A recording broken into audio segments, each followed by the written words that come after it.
नमस्कार, Byju's government exam prep में आपका स्वागत है। आज की तारीख है 13 मार्च 2021 और आज हम चर्चा करने जा रहे हैं द हिंदू अखबार में आए हुए कुछ प्रमुख एडिटोरियल्स और आलेखों पर, जिसके तहत हम प्रारंभिक परीक्षा और मुख्य परीक्षा दोनों से संबंधित कुछ महत्वपूर्ण अभ्यास प्रश्नों की भी चर्चा करेंगे। तो चलिए शुरू करते हैं। सबसे पहले हम उन विषयों को देख लेते हैं जिनकी आज हम चर्चा करने जा रहे हैं। आज के इस सत्र के तहत हम प्रारंभिक परीक्षा अभ्यास प्रश्न के उत्तर को देखेंगे, जो हमने कल आपको अभ्यास के लिए दिए थे। उसके बाद हम क्वाड के पहले नेतृत्व शिखर सम्मेलन की चर्चा करेंगे। साथ ही साथ हम अफगान शांति प्रक्रिया के संदर्भ में दिए गए एक महत्वपूर्ण एडिटोरियल की भी चर्चा करेंगे। उसके बाद हम पश्चिम एशिया पर एक अन्य एडिटोरियल की चर्चा करेंगे और उसके बाद हम एक नैतिक परीक्षण के रूप में कोरोना वैक्सीन के संदर्भ में दिए गए एक अन्य एडिटोरियल को समझेंगे। उसके बाद हम सुप्रीम कोर्ट के एक फैसले की चर्चा करेंगे, जिसमें नौकरशाहों को SEC ना बनाए जाने के संदर्भ में निर्देश दिया गया है। फिर हम बेंजीन को नीचे लाने के संदर्भ में एक महत्वपूर्ण घटनाक्रम को देखेंगे और फिर हम गृह मंत्रालय के एक दिशा निर्देश की चर्चा करेंगे जो संबंधित है म्यांमार संकट से। सत्र के अंत में हम प्रारंभिक परीक्षा अभ्यास प्रश्नों को आपको देंगे और फिर हम मुख्य परीक्षा अभ्यास प्रश्नों की चर्चा करेंगे, जिसके उत्तर संरचना को भी हम आपको देंगे। तो चलिए देख लेते हैं। सबसे पहले प्रारंभिक परीक्षा अभ्यास प्रश्न के उत्तर को देख लिया जाए। पहला प्रश्न है, लिंगराज मंदिर के संदर्भ में निम्नलिखित कथनों में से कौन सा से सही है? यह भगवान शिव को समर्पित एक हिंदू मंदिर है।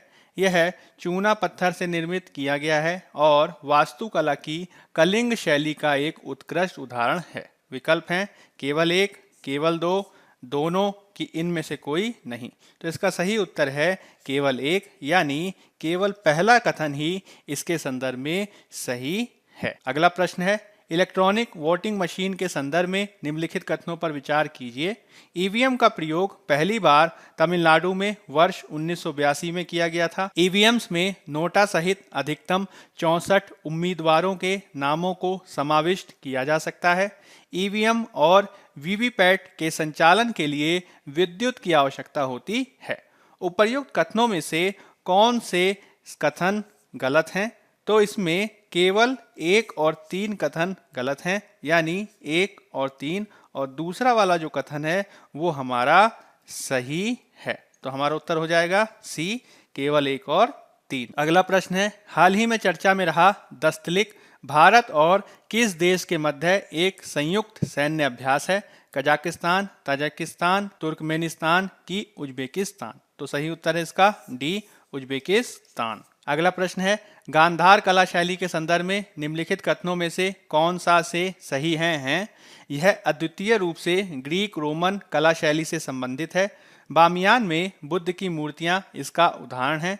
कला के गांधार स्कूल की असाधारण विशेषता यह है कि वह पूर्णता के साथ गुणों का बहुत यथार्थवादी और प्राकृतिक चित्रण करता है। विकल्प है केवल एक, केवल 1 और 2, केवल 3 कि 1, 2 और 3। तो इसके संदर्भ में तीनों के तीनों जो कथन हैं वह सही हैं और इस रूप में उत्तर हो जाएगा हमारा डी। अगला प्रश्न है, जनसांख्यिकीय लाभांश का पूर्ण लाभ प्राप्त करने के लिए भारत को क्या करना चाहिए?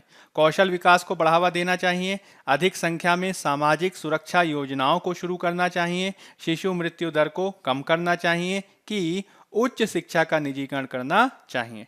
तो जनसांख्यिकीय लाभांश के संदर्भ में कौशल विकास को बढ़ावा देना एक महत्वपूर्ण उपाय है और इस रूप में इसका उत्तर हो जाएगा ए। अब हम चर्चा कर लेते हैं आज दिए गए एक पहली महत्वपूर्ण घटना पर, जो पेज नंबर 1 फ्रंट पेज में दी गई है और इसका संबंध जीएस पेपर 2 में IR से है। इसके साथ ही हम 2 अन्य आलेखों की भी चर्चा करेंगे जो पेज नंबर 13 और पेज नंबर 9 पर दिया गया है।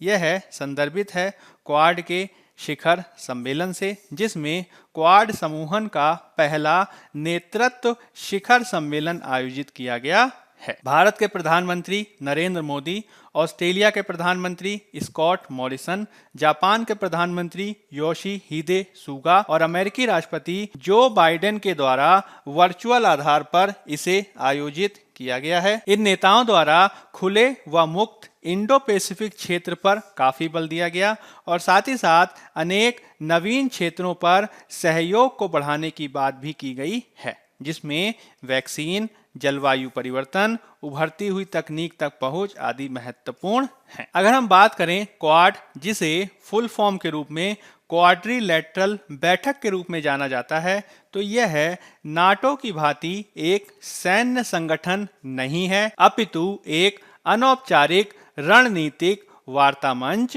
है। इसे एक सामरिक निवारक, स्ट्रेटेजिक डिटरेंस के साथ साथ क्षेत्रीय शक्तियों को बेहतर विकल्प उपलब्ध कराने वाले तंत्र के रूप में देखा जा रहा है। वर्ष 2007 में 4 देशों भारत, ऑस्ट्रेलिया, अमेरिका और जापान के द्वारा आसियान क्षेत्रीय फोरम की बैठक के दौरान उससे इतर पहली बार एक नई क्वाड्रिलैटरल वार्ता बैठक का आयोजन किया गया था और हाल के समय में इसकी महत्ता काफी अधिक बढ़ी है, जो अभी अभी आयोजित किए जाने वाले शिखर सम्मेलन से जाहिर होता है। भारतीय प्रधानमंत्री के द्वारा वैश्विक स्तर पर ग्लोबल गुड को बढ़ाए जाने के संदर्भ में क्वाड की भूमिका को रेखांकित किया गया है और इसके माध्यम से न केवल इंडो पैसिफिक क्षेत्र में शांति और समृद्धि को बढ़ावा दिए जाने के संदर्भ में प्रयासों को किए जाने पर बल दिया गया, साथ ही साथ कोरोना वायरस से निपटने के हेतु एक सुरक्षित, प्रभावी वैक्सीन निर्माण और उसके समतामूलक वितरण व पहुंच को भी बेहतर किए जाने के लिए सभी क्वाड देशों के द्वारा प्रयास किए जाने की बात कही गई है। हाल के समय में जिस प्रकार से क्वाड के नेताओं के द्वारा इंडो पैसिफिक क्षेत्र में सहयोग पर बल दिया गया है, वह इस समूहन की महत्ता को अपने आप ही सिद्ध कर देता है। मुख्य रूप से हम जब बात करते हैं इंडो पैसिफिक क्षेत्र की, तो इसमें हम हिंद महासागरीय देशों के साथ ही प्रशांत महासागरीय देशों की उपस्थिति को भी पाते हैं, जिसमें काफी महत्वपूर्ण शक्तियां विद्यमान हैं। इसमें क्वाड देशों के अलावा चीन और आसियान जैसे देशों की भी विद्यमानता है।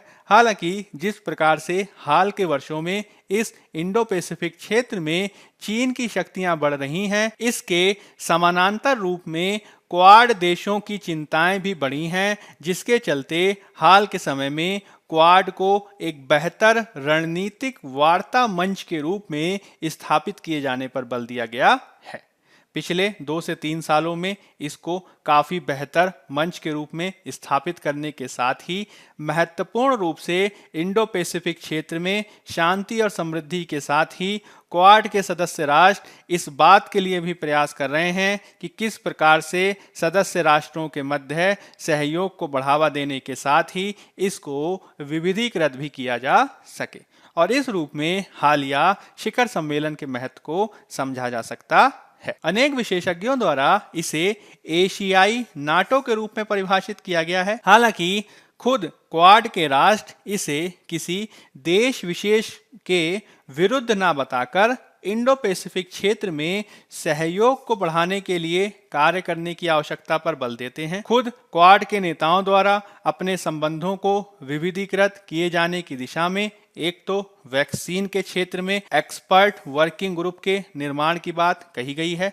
साथ ही साथ जलवायु परिवर्तन के क्षेत्र में भी एक वर्किंग ग्रुप का निर्माण किया गया है, ताकि इन सभी क्षेत्रों में क्षमता और विकास को बढ़ावा दिया जा सके। अब इसके संदर्भ में यदि हम चीन के रुख के बारे में बात करें, तो चीन द्वारा यह स्टेटमेंट आया है कि वह विशिष्ट आधार पर बनाए गए किसी भी ब्लॉक अथवा गुट की आलोचना करता है। चीन द्वारा इस बात को जरूर स्वीकार किया गया है कि वह राष्ट्रों के मध्य वार्ता और सहयोग को बढ़ावा देने का पक्षधर है, लेकिन इस वार्ता, सहयोग और समूहन को किसी तीसरे देश के विरुद्ध नहीं बनाया जाना चाहिए।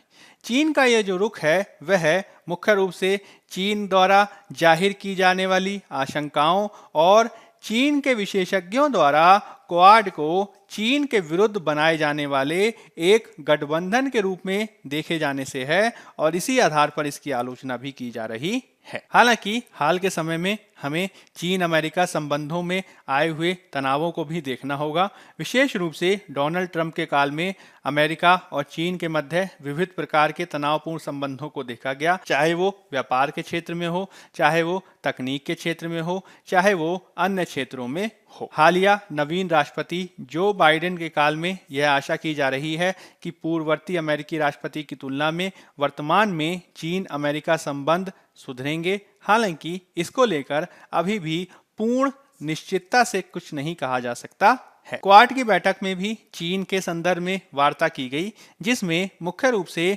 चीन की हिंद महासागर क्षेत्र के साथ ही इंडो पैसिफिक क्षेत्र में आक्रामक नीतियों की आलोचना की गई। इसमें मुख्य रूप से बल दिया गया दक्षिणी चीन सागर विवाद को और भारत चीन सीमा विवाद को। साथ ही साथ इसके संदर्भ में हाल के समय में उभरे साइबर सुरक्षा के मुद्दे को भी समझे जाने की आवश्यकता है, जिसमें कुछ समय पहले आई अमेरिकी रिपोर्ट्स यह बता रही हैं कि किस प्रकार से चीनी राज्य समर्थक हैकरों के द्वारा भारत और अमेरिका के अनेक महत्वपूर्ण संस्थानों और कंपनियों को निशाना बनाया गया, जिसको लेकर भी चीन की आलोचना की जा रही है। और इस पूरे ही परिदृश्य में हम क्वाड की इस बैठक की महत्ता को समझ सकते हैं। इस प्रकार से इन सभी क्षेत्रों के संदर्भ में सहयोग को बढ़ाने के लिए ही क्वाड द्वारा मिलकर कार्य किया जा रहा है और इसे किसी भी रूप में हमें सैन्य गठबंधन के रूप में नहीं देखना है, अपितु इंडो पैसिफिक क्षेत्रीय सहयोग को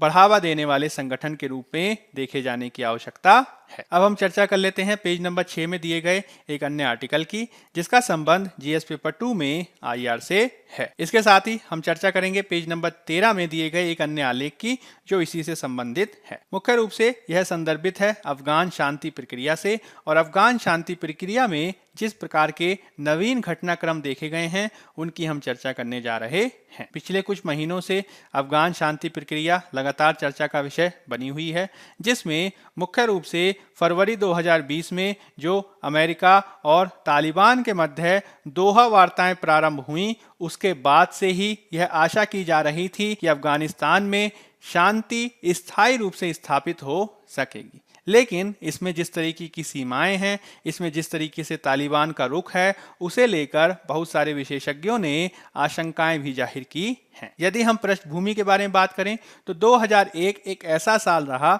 जिसमें अमेरिका पर अल कायदा द्वारा एक आतंकवादी हमला किया गया, और इस आतंकवादी हमले के बाद से ही तत्कालीन राष्ट्रपति बुश के द्वारा पूरी दुनिया में आतंकवाद के खिलाफ युद्ध को बढ़ावा दिया गया।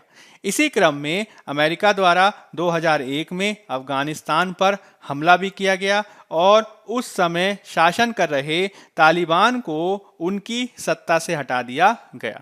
हालांकि 2001 में किया गया यह हमला अभी तक पूर्ण रूप से सफलता प्राप्त नहीं कर चुका है और 20 साल होने के बाद भी तालिबान को पूरी तरीके से नष्ट नहीं किया जा सका है। अंत में मजबूर होकर अमेरिका को ही फरवरी 2020 में तालिबान के साथ वार्ता करने पर मजबूर होना पड़ा है, और इसके माध्यम से अमेरिकी सेनाओं द्वारा मई 2021 तक अफगानिस्तान को छोड़े जाने और इसके माध्यम से 2 दशक से भी अधिक लंबे समय से जारी युद्ध के समापन की आशा की जा रही है। लेकिन इस पूरी प्रक्रिया में काफी बाधाएं हैं जिसको हमें ध्यान में रखना होगा। जैसे कि इन 20 से अधिक सालों में तालिबान उतना कमजोर नहीं हुआ है, अपितु लगातार शक्तिशाली ही होता जा रहा है, और इसी के चलते अमेरिका के समक्ष काफी दुविधाएं उत्पन्न हो गई हैं।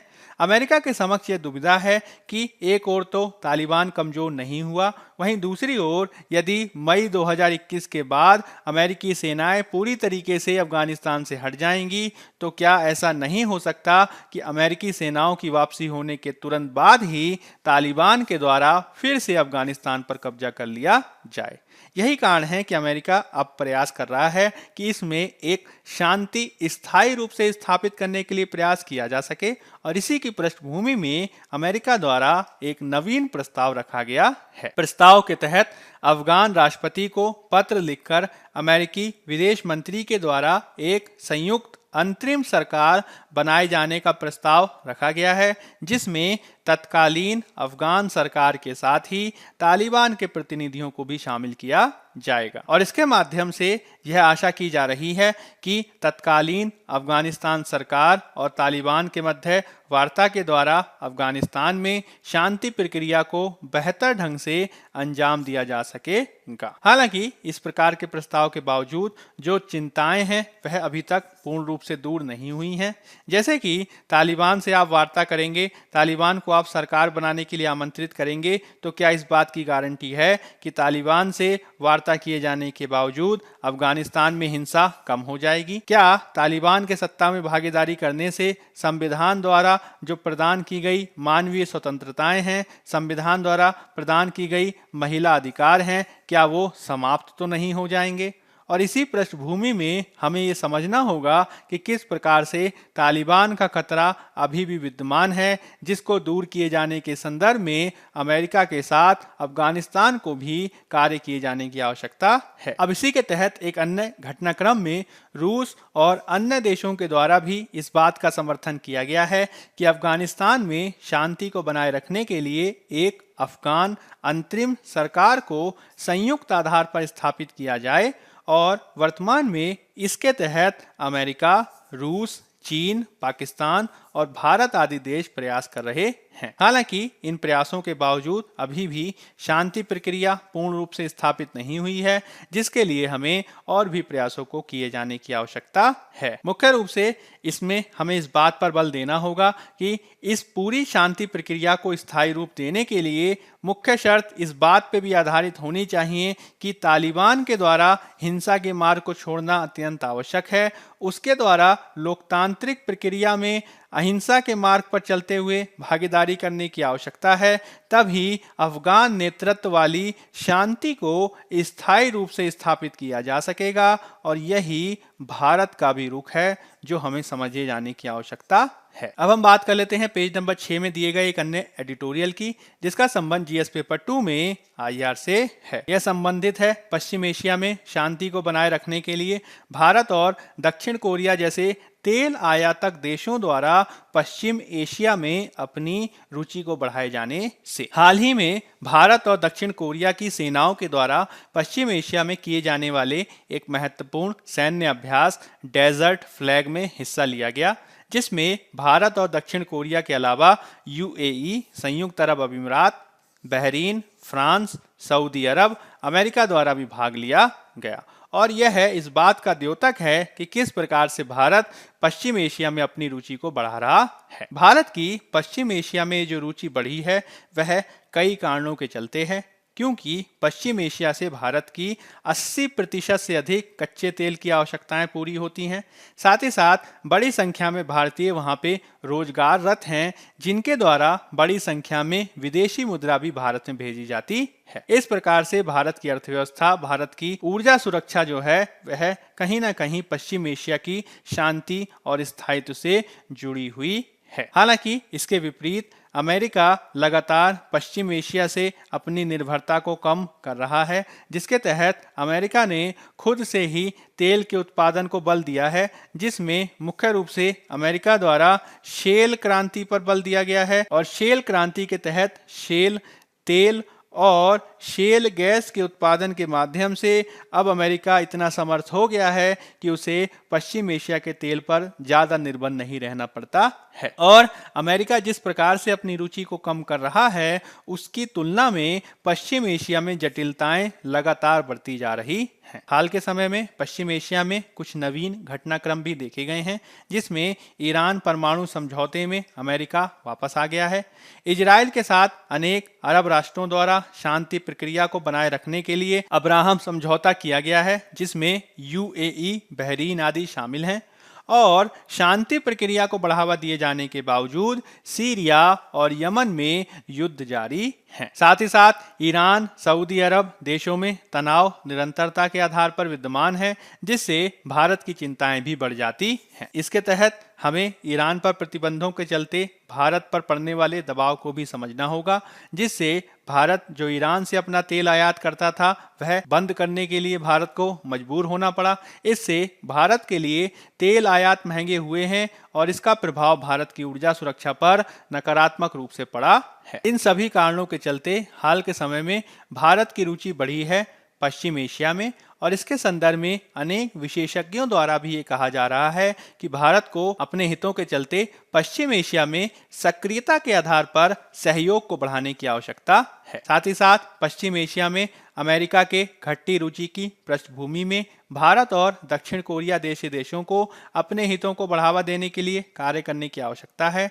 और इसके तहत अनेक विशेषज्ञों का यह भी कहना है कि जिस प्रकार से विविध तेल निर्यातक राष्ट्र अपने हितों को बढ़ावा देने के लिए ओपेक जैसा संगठन निर्मित किए हुए हैं, उसी प्रकार से भारत दक्षिण कोरिया जैसे तेल आयातक देशों को भी इसी की तर्ज पर अपना एक संगठन बनाना चाहिए ताकि तेल आयातक देशों के हितों की भी रक्षा की जा सके। मुख्य रूप से पश्चिम एशिया में शांति को बढ़ावा देने के लिए भारत को दक्षिण कोरिया जैसे देशों के साथ मिलकर कार्य करने की आवश्यकता है ताकि पश्चिम एशिया की शांति व्यवस्था को बनाकर भारत भी अपने हितों की पूर्ण रूप से रक्षा कर सके। अब हम देख लेते हैं पेज नंबर 6 में दिए गए एक अन्य एडिटोरियल को, जिसका संबंध जीएस पेपर 2 में स्वास्थ्य से है। यह संदर्भित है कोरोना महामारी को 1 साल से भी अधिक पूर्ण होने से, बावजूद इसके कोरोना वैक्सीन को वैश्विक स्तर पर समतामूलक आधार पर वितरित किए जाने के संदर्भ में अनेक चुनौतियां देखी जा रही हैं। मुख्य रूप से अल्प विकसित राष्ट्रों की तुलना में विकसित राष्ट्रों की वैक्सीन तक जो पहुंच है वह ज्यादा है, जो वैक्सीन राष्ट्रवाद की प्रवृत्ति को दर्शाता है। वैक्सीन राष्ट्रवाद की प्रवृत्ति के तहत अनेक विकसित राष्ट्रों ने अपने देश के नागरिकों को पहले वैक्सीन प्रदान किए जाने के संदर्भ में वैक्सीन के निर्माण होने से पहले ही एक प्री परचेस एग्रीमेंट कर लिया, जिसके चलते अनेक अल्प विकसित राष्ट्रों के समक्ष वैक्सीन की पहुंच की समस्या पैदा हो गई है। और इसे हम अनेक आंकड़ों के माध्यम से भी समझ सकते हैं, जिसमें यह देखा गया है कि अफ्रीका में केवल 13 ही देशों में वैक्सीनीकरण की प्रक्रिया प्रारंभ हुई है। इसके विपरीत लगभग 10% अमेरिकी जनसंख्या पूर्ण रूप से वैक्सीनीकृत हो चुकी है और यूरोपियन यूनियन में भी यह आंकड़ा 3% तक है। अगर वैक्सीन की डोज के संदर्भ में देखा जाए तो यूके में लगभग 34% जनसंख्या को वैक्सीन की डोज प्राप्त हो चुकी है। भारत द्वारा भी वैक्सीन की प्राप्ति की प्रक्रिया में कार्य किया जा रहा है।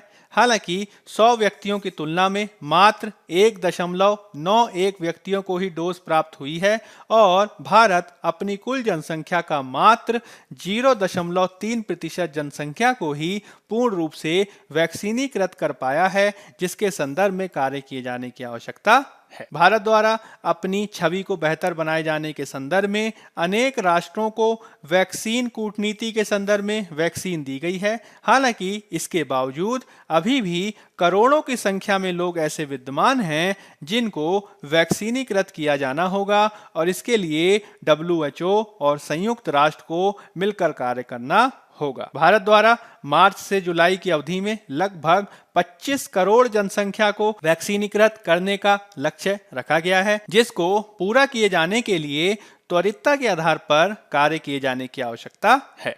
मुख्य रूप से हमें इसके तहत इस बात को समझना होगा कि एक तो हम राष्ट्रीय आधार पर वैक्सीन की समतामूलक पहुंच को सुनिश्चित करने के लिए कार्य कर सकें, वहीं दूसरी ओर अंतर्राष्ट्रीय स्तर पर भी मुख्य रूप से अल्प विकसित और गरीब राष्ट्रों को भी वैक्सीन की उपलब्धता हो सके और इसके तहत वैक्सीन राष्ट्रवाद के नकारात्मक प्रभावों को हम दूर कर सकें। इसके लिए अंतर्राष्ट्रीय संगठनों के साथ भारत जैसे राष्ट्रों को भी कार्य करना होगा। अब हम चर्चा कर लेते हैं पेज नंबर 1 में दिए गए एक अन्य आलेख की, जो जीएस पेपर 2 में पॉलिटी से संबंधित है। यह संदर्भित है राज्य निर्वाचन आयुक्त के संदर्भ में सुप्रीम कोर्ट के एक महत्वपूर्ण फैसले से। राज्य निर्वाचन आयोग और आयुक्त के द्वारा पंचायत और नगर निगम आदि के चुनाव में महत्वपूर्ण भूमिका निभाई जाती है और इसके माध्यम से मुख्य रूप से तृणमूल स्तर पर लोकतंत्र को स्थापित करने में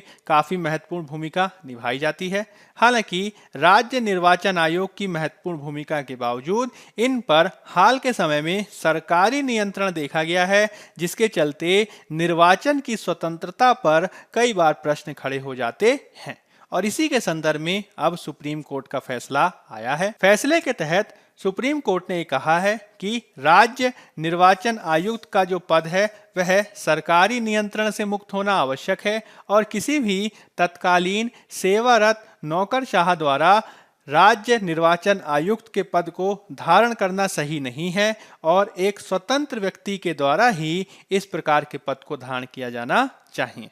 मुख्य रूप से इसके माध्यम से गोवा जैसे राज्यों में स्वतंत्रता के आधार पर नगर निगम के चुनावों को कराए जाने की बात कही गई है और यदि यह सुनिश्चित किया जाता है तो इसके माध्यम से भारत द्वारा 1990 के दशक में जो नगर पंचायत और ग्राम पंचायत की व्यवस्था को स्थापित करने के लिए 73वां और 74वां संविधान संशोधन किया गया था और इसके माध्यम से जिस प्रकार से पंचायत आदि के चुनावों को कराए जाने के लिए राज्य निर्वाचन आयोग और राज्य निर्वाचन आयुक्त के पद को स्थापित किया गया था, उसकी स्वतंत्रता को बनाकर रखा जा सकेगा और इसके माध्यम से तृणमूल स्तर तक हम एक निष्पक्ष निर्वाचन की व्यवस्था को देख सकेंगे। अब हम चर्चा कर लेते हैं पेज नंबर 8 में दिए गए एक अन्य आलेख की, जो जीएस पेपर 3 में पर्यावरण और पारिस्थितिकी से संबंधित है। यह संदर्भित है केरल में वायु प्रदूषण को कम किए जाने के संदर्भ में एक संयुक्त समिति की अनुशंसाओं से। इसके तहत एनजीटी के द्वारा राष्ट्रीय हरित प्राधिकरण के द्वारा केरल में वायु प्रदूषण की रोकथाम के संदर्भ में एक संयुक्त समिति का निर्माण किया गया था और अभी इसी संयुक्त समिति के द्वारा अनेक अनुशंसाएं की गई हैं जो किसी भी राज्य में वायु प्रदूषण की रोकथाम के संदर्भ में काफी महत्वपूर्ण हो सकती है। संयुक्त समिति ने अपनी अनुशंसाओं के माध्यम से पेट्रोल पंपों से होने वाले बेंजीन प्रदूषण को कम करने के लिए वेपर रिकवरी सिस्टम को लगाने की बात कही है।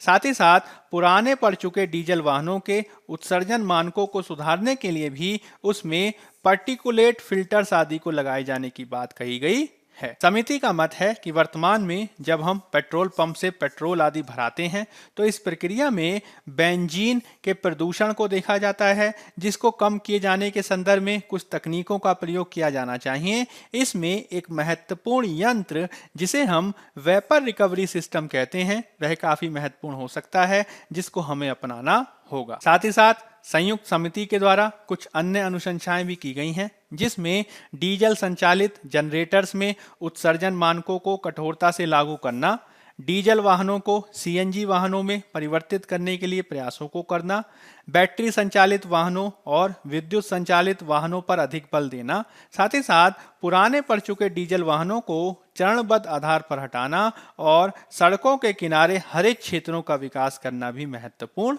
है। इसमें हमें त्वरित उपायों के रूप में ज्यादा प्रदूषण करने वाले वाहनों पर कार्रवाई करनी चाहिए और साथ ही साथ सड़कों की धूल से निपटने के लिए समय समय पर उनकी वैक्यूम मशीन से सफाई, जल छिड़काव करना होगा और निर्माण स्थलों पर धूल नियंत्रण के प्रयास के साथ ही निर्माण स्थलों को ढक के रखने के लिए भी कार्य करने की आवश्यकता। यदि किसी भी राज्य में इन वायु प्रदूषण उपायों को अपनाया जाए तो निश्चित रूप से उस राज्य विशेष में वायु प्रदूषण के संदर्भ में प्रभावी कार्यवाही की जा सकती है। अब हम बात कर लेते हैं पेज नंबर 10 में दिए गए एक आलेख की, जो संबंधित है जीएस पेपर 3 में आंतरिक सुरक्षा से। इसको आप जीएस पेपर 2 में आईआर से भी जोड़कर देख सकते हैं। यह संदर्भित है गृह मंत्रालय द्वारा म्यांमार संकट के संदर्भ में नवीन निर्देशों को जारी किए जाने से। गृह मंत्रालय के द्वारा नागालैंड, मणिपुर, अरुणाचल प्रदेश और मिजोरम के मुख्य सचिवों को पत्र लिखकर म्यांमार से होने वाले अवैध आप्रवासन को रोके जाने के लिए तैयारी किए जाने की बात कही गई है। मंत्रालय के द्वारा इस बात को स्पष्ट किया गया है कि विदेशियों को शरण दिए जाने के लिए राज्यों की भूमिका नहीं होती और इसके संदर्भ में अंतिम निर्णय केंद्र द्वारा ही किया जाता है। साथ ही साथ इस बात को भी स्पष्ट किया गया है कि भारत के द्वारा संयुक्त राष्ट्र के 1951 के रिफ्यूजी कन्वेंशन और इसके 1967 के प्रोटोकॉल पर हस्ताक्षर नहीं किए गए हैं और इसी के चलते पूर्वोत्तर के राज्यों को म्यांमार से होने वाले इस प्रकार के अवैध अप्रवासन को रोके जाने के संदर्भ में सावधानी बरतने की आवश्यकता है। उल्लेखनीय है कि म्यांमार में 1 फरवरी को हुए सैन्य तख्तापलट के बाद से ही भारत म्यांमार की जो लगभग 1643 किलोमीटर की सीमा है, वहां से अनेक लोग म्यांमार से भारत आए हैं और इसके संदर्भ में पूर्वोत्तर के राज्यों को अब गृह मंत्रालय द्वारा यह निर्देश दिया गया है कि वह इस प्रकार के होने वाले अप्रवासन को रोकने के लिए प्रयास करें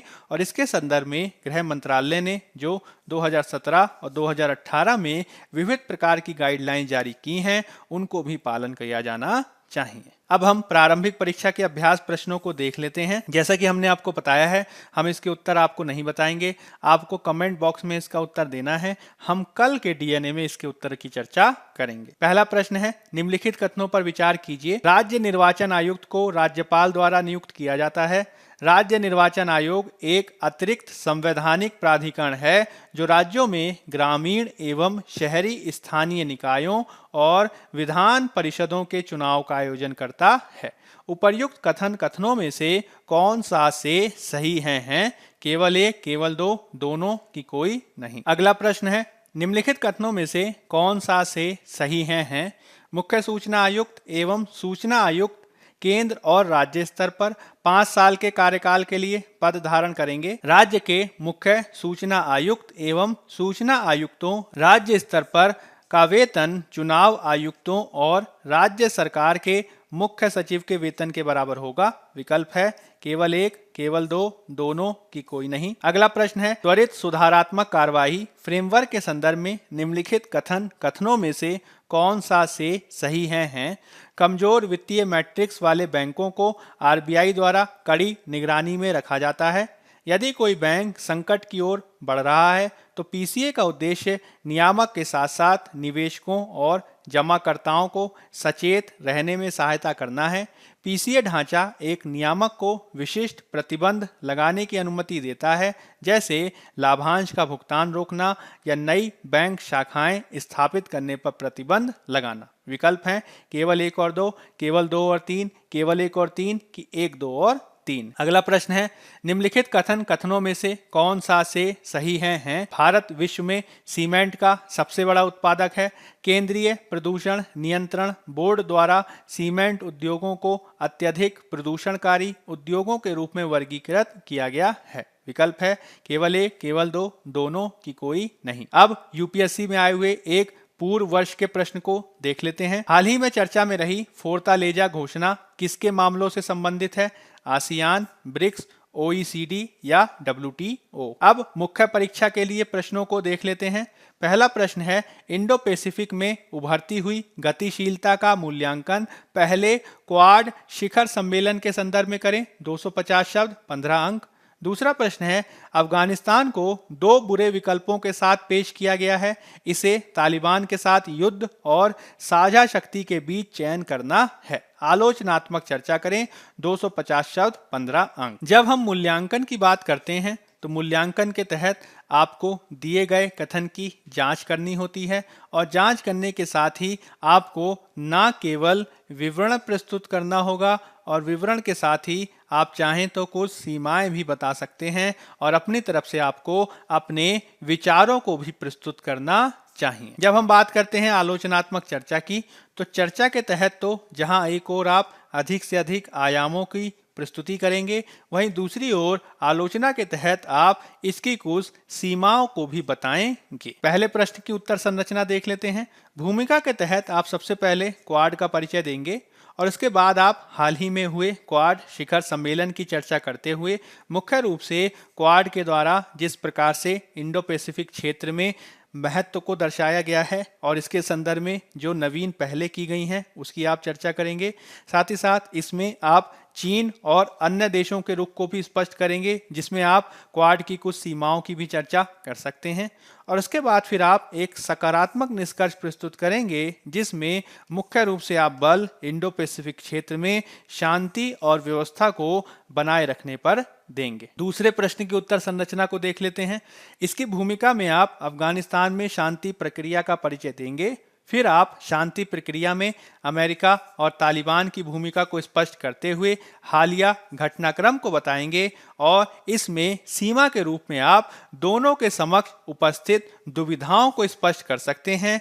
इसके बाद आप एक सकारात्मक निष्कर्ष प्रस्तुत करेंगे, जिसमें मुख्य बल आपको अफगान नियंत्रित शांति प्रक्रिया पर देना होगा। बायजूस गवर्नमेंट एग्जाम प्रेप के आज के इस अंक के माध्यम से हमने द हिंदू अखबार में आए हुए प्रमुख एडिटोरियल्स और आलेखों की आपके साथ चर्चा की। यदि आपको हमारे द्वारा की गई पहले पसंद आ रही हैं तो अधिक से अधिक लाइक, शेयर और सब्सक्राइब करें।